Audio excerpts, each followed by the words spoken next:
Moin Zen everyone and welcome to another new episode of the Teja podcast.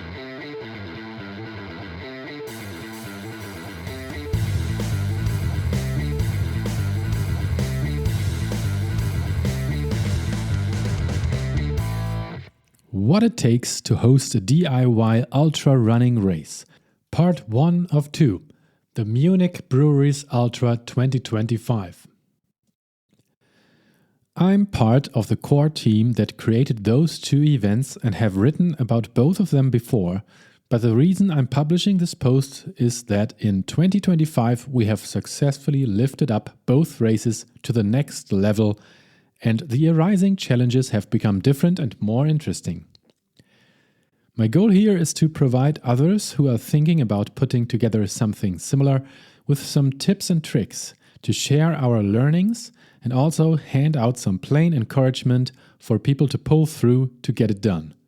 Because I think the hobby of running is something worth promoting for the benefit of all, and the positives of helping people achieve such a big goal as running a long ultra-marathon race do outweigh the stress and workload for the team which puts it together, even if it's not for profit, as in these two cases. How it starts.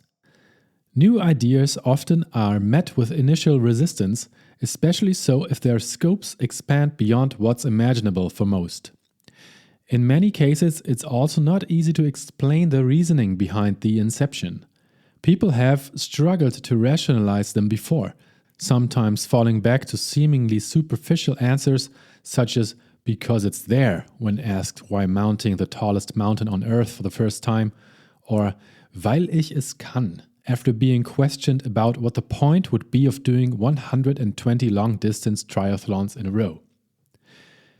I am not putting those historical feats on the same level as our two ultra-marathons here. This is just to illustrate how weirdly our brains sometimes work, both in regards to coming up with new ideas, but also in not being able to comprehend other person's motivations and enjoyments in life. Often, it just can't be explained. This shouldn't be confused with it being weird or insane. Just to outline the two events I'm writing about here.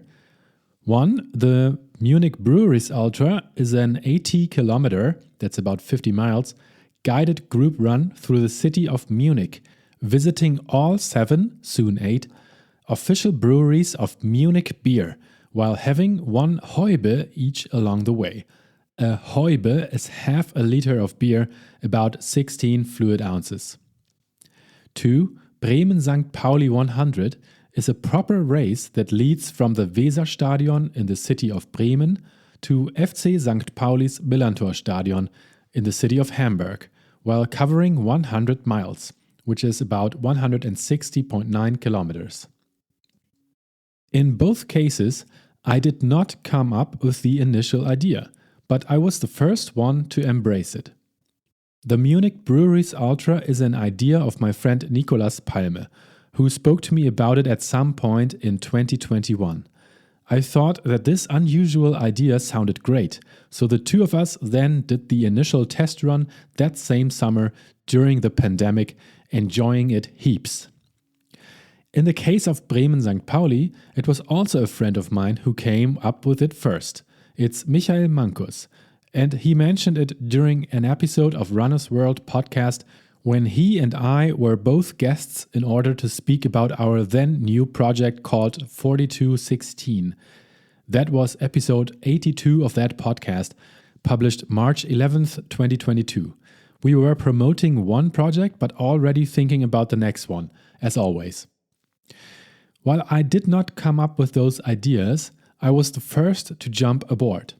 A good idea is nothing without execution. On the importance of the first follower. There's a TED Talk by author Derek Sivers called How to Start a Movement from back in 2010. It's just 3 minutes long and one of my favorite talks. The guy has published a bunch of books too, which are all amazing. In this particular talk, he shows a short, crude quality video of a lone guy dancing on a meadow of what seems like being located just outside of an outdoors music festival. People around him are having a picnic, and he's just doing his thing dancing, enjoying himself with no regard to what the others might think of him. He is then suddenly joined by a second person who thinks dancing is a good idea right now, his first follower. He embraces the guy, they high-five and continue to dance. Now they are two. This kicks off a snowball effect. A third person joins, number 4 and 5 just after. And this continues until it pivots to more people dancing than picnicking. Derek Sivers realized that this first follower was the most important thing to happen to turn the lone nut, that's what he calls the first dancer, into the leader of a successful movement that brings joy to many people. Without someone who first embraces the new idea, the lone nut would have stayed a lone nut. This is a powerful message. In my professional past, I have most often been the lone nut, with a new idea trying to find and nurture a first follower myself. That's how I learned how hard it can sometimes be to find one, just as I've also learned how great it is to finally having succeeded at that and get a new thing going. It must have been partly that which made me jump when I was asked by Nico and Michael respectively. I knew how much it would mean to them if someone, me, would just say yes and join them on the journey to maybe even create a new movement, but at the very least bring some joy to other people. The Munich Breweries Ultra. My old friend from school, Nico, had been living in Munich for about 10 years. Over the course of the time, he developed quite the taste for beer. No surprise there. It's probably the world's most associated city with beer, thanks to Oktoberfest, but mainly thanks to the long tradition and high quality of the products from the city. During the pandemic, our friendship was rekindled by the social running app Strava. He took up the hobby, which I had been into for about as many years as he had been into beer at that point. It wasn't long until he suggested to combine the two hobbies and told me about the existence of the 7 Munich beer breweries. Breweries are only allowed to sell Munich beer if they have their brewery building within the city's limits and draw the fresh water from a well that's also within the city. The 7 breweries are Augustiner, Hofbräu, Spaten, Hacker-Pschorr, Löwenbräu, Paulaner and Giesinger. The oldest of the 7 is Augustinerbräu, founded in 1328. Nico researched the location of the 7 breweries and planned a route which connected them all. It turned out to be just over 70 kilometers, that's 43 miles, long and covered many attractive points and sites in the city too. Of course, he suggested we try to drink 1 beer of each of the breweries while we ran the route. I enjoy beer as much as the next guy, but I'm not into it like he is. But as I'm always open to amazing and slightly insane ideas, I went down to Munich and we had a truly awesome day running through the city drinking beers. A memory I'll never forget. It wasn't long until people noticed what we've done and enthusiastically replied that they would like to be informed of the next year's edition in order to join. Apparently, the idea struck a nerve. We didn't do any sort of marketing or promotion at all, but still, a year later, it wasn't just Nico and me, but 6 people embarking on the journey. During the 3rd year, we were around 20. Year 4 had about 40 participants, and during the 2025 edition, which has been the 5th edition, we closed in on 50 total. That's quite a crowd. It's not possible to just take everyone to the gas station around the corner to replenish some water anymore. Suddenly, you need to think about logistics. Improve your tour guide chops. Prepare the beer stops. Recruit reliable volunteer helpers. Be on the phone coordinating it all while running. It's a completely different thing to just strolling around town with a buddy having a few drinks. What it took to produce 50 happy beer runners. Firstly, you need to be aware that most breweries are just factories, and you can't just go there and order a beer to drink right away. During our first Breweries run, Nico had just researched which nearby pubs and beer gardens sell the respective beers we needed to tick off because the breweries don't sell them on location. Easy with 2 people, impossible with 50. For the second edition, we already decided to deliver the beers in crates to the breweries which don't sell them. This is one of the main challenges because many of the buildings are in the outskirts, far away from the city center. We needed help. It turned out that this run, and all other races as well for that matter, would never have been possible without a bunch of friendly and reliable volunteers to take care of key organizational aspects. A type of crowd control became necessary.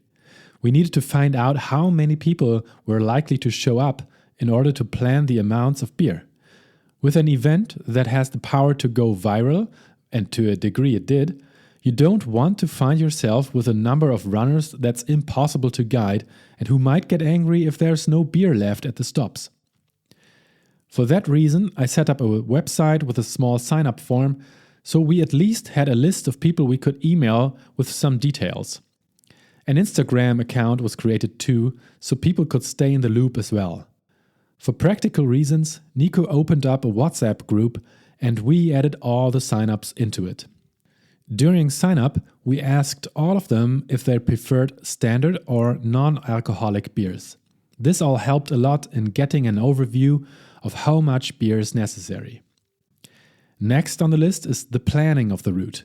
Nico refined the route he and I used during our first run, so it would include more of the sights of beautiful Munich and lead through more scenic parts instead of along big busy streets only. Castle Nymphenburg and Olympia Park became parts. It's also necessary to check the new routes before the day of the run for possible blockages, such as construction sites. Munich local Guy Almog helped us do that. It's a bit of a challenge that both Nico and I don't live in Munich. He moved to Amsterdam a couple years back. Still, it's all possible if you try hard and have a few good friends chipping in. Getting the breweries involved. Over the years, Nico had reached out to all of the breweries, naturally. Although a relatively small event, we guessed that they might like to support it and use the story for their social channels or something similar. And some took the opportunity. I'd like to mention them here because we're very grateful for their support. Hofbräu. These guys might be best known internationally.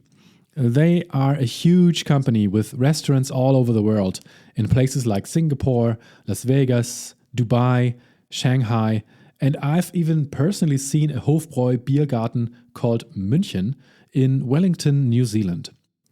They were hard to reach, but Nico finally succeeded, and this year we got 1 free crate of beer in exchange for some pictures of the run. Okay, 3 of 5 stars.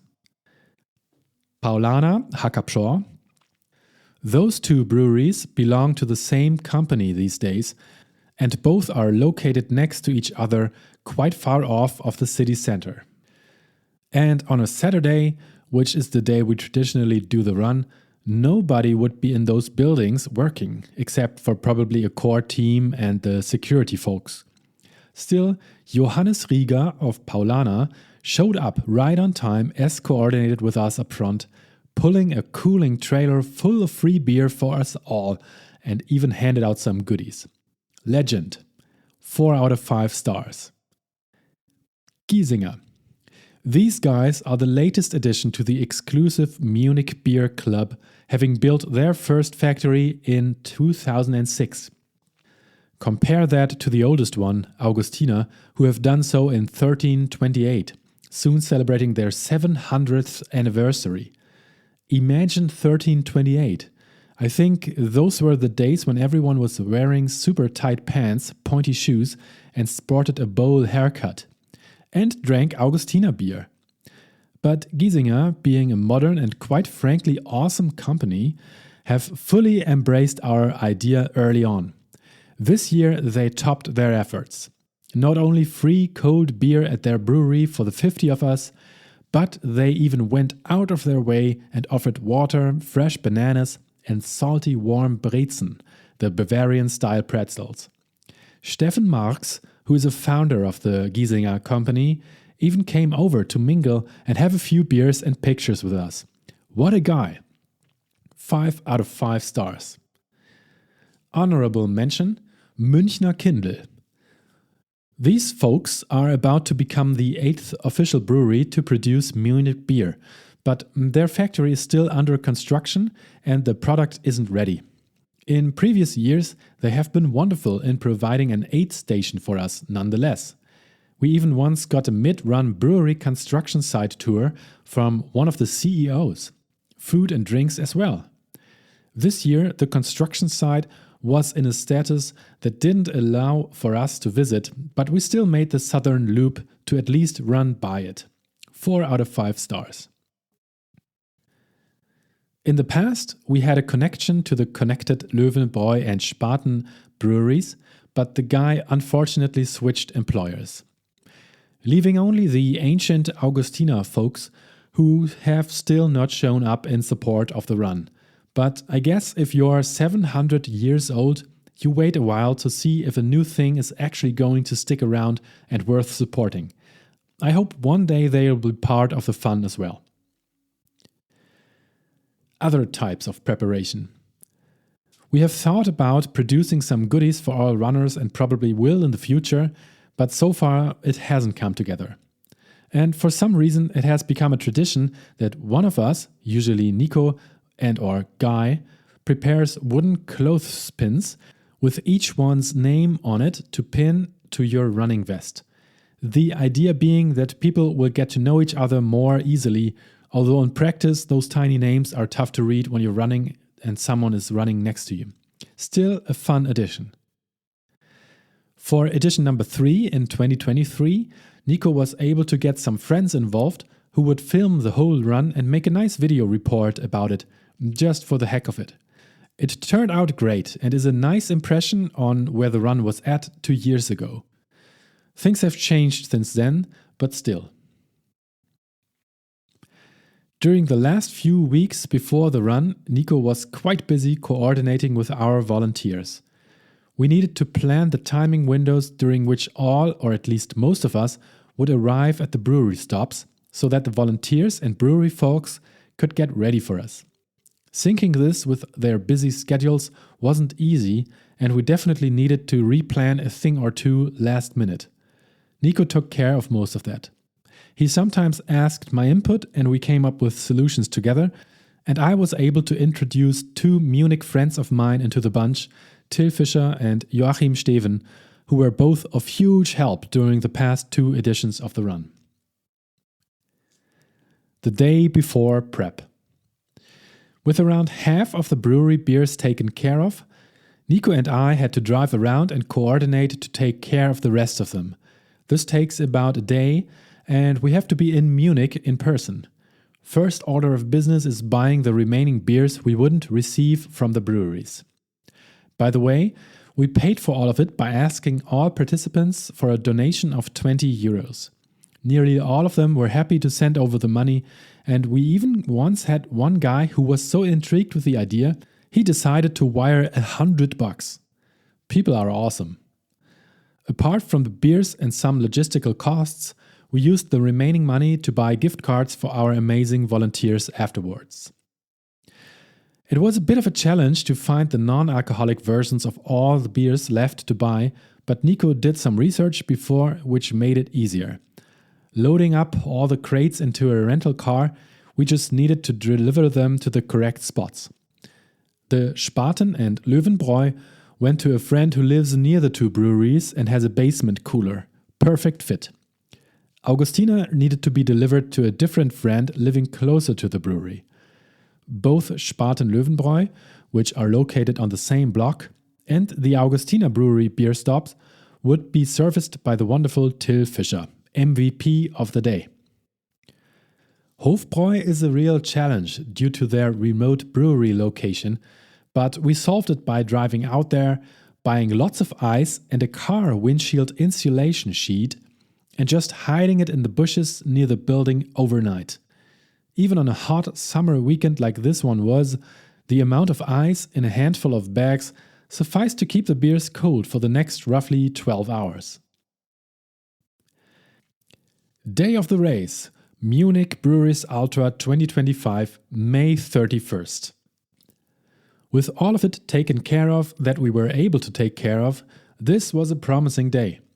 In one regard we failed, and that's finding a medical professional to accompany us during the day, just in case. Of course, everyone is responsible for themselves, but not everyone is able to handle all the beers and running, and on a hot day like this, a situation can become troublesome. In the past year, we actually had a medical emergency, but that wasn't related to the beer or weather, but rather a prior medical situation. It doesn't matter what the cause is, you feel better if someone's there to help just in case. We'd love to find that someone for the next edition. Let us know. At 5:30 a.m. sharp, the Marienplatz in central Munich was filling up with excited runners. Nico gave us a little speech, welcoming everyone and going over what we could expect today. We had sent out the GPX track file of the route to everyone so that many people would be able to navigate and we wouldn't be the only ones to guide the massive group. This worked out very well. Groups formed, people got to know each other, and before we knew it, the first beer stop was reached at Hofbräu. The iced beer crates were still in the bushes where we hid them, and everyone was thirsty enough. First, Prost at Hofbräu, 17 kilometers in. While I stayed with the group the whole day, running the full 80k plus another 20k as a bonus per request of Nicole, a participant who wanted to go for her first 100k run, Nico wasn't in the best physical situation, plagued by minor injury, wanting to take care of his body. He therefore ran parts of the route and got a city bike for the rest. He also took on the responsibility of making sure every single one of the runners got their beers, including those who came too late or had trouble finding a certain beer stop where they planned on joining. This was definitely going the extra mile. I didn't think it was necessary, but it's a nice effort from Nico. I think he also enjoyed all the extra beers which came with helping the latecomers. The big highlights today, next to the wonderful people who joined us running the full course, were the breweries who went above and beyond to make us all happy today, as well as the volunteers who made sure the cold beers were in the correct location during the right time. A few phone calls made that possible. Nico took care of it. When we arrived at the finish, which we had set at the Giesinger Bräustüberl, because they were super nice and accommodating, everything was ready for us to celebrate the great day we had. Nico and I were happy and relieved everything worked out according to the plan. Just one guy had a bit of a circulation problem near the end, probably due to lack of electrolytes during the hot day, but he recovered well. As far as I could see, all runners were happy at the end of the day. The one thing left to do afterwards was buying and sending out the gift cards for all the volunteers and people helping at the breweries. My own conclusion after this year's edition was to definitely keep this going as long as we can. The effort it requires is not crazy high, but it depends a lot on the people on Munich soil we can get to commit to helping on the day. I think we could handle a few more than 50 people, but when the number crosses over into 100, we would need to rethink some aspects. If this sounds fun to you, consider putting your email into the field at munichbreweriesultra.beer. That's munichbreweriesultra.beer. All one word, no hyphens. Next up, a completely different event and how we made that one happen. You can learn all about it in the next episode of the Tege podcast. Thank you very much for listening to this one, and I hope you enjoyed it. Take care, have a great day, all the best to you, and bye-bye.